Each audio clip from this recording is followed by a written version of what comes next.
Bring the packed lift to the installation site. 2 people are needed to carry it, the rest of the installation can be done by 1 technician. Now open the box.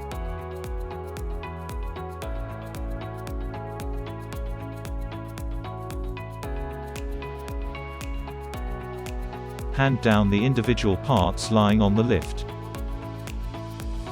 Then take the lift from the pallet. Always make sure to grab the lift at the bottom of the lower frame. Next, unpack all components and place them tidily on the floor for the following steps.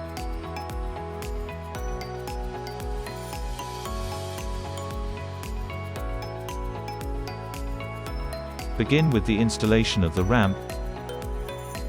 Mount it with the 2 M6 cylinder head screws.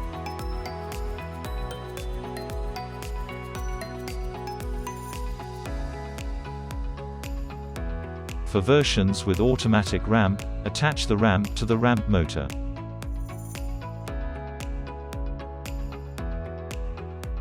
In the next step, install the side barriers using the M4 pan head screws. Place the barrier in position and secure it directly with 2 screws. After that, you can easily turn in the remaining screws.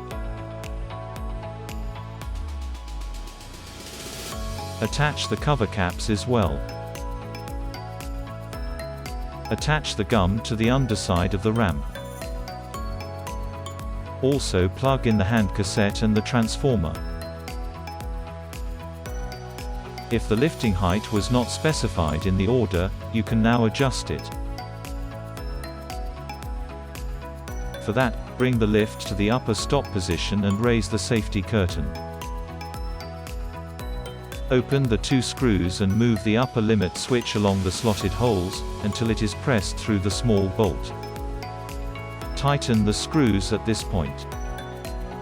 Now the lift is already installed. Lehner wishes you much pleasure with the installation.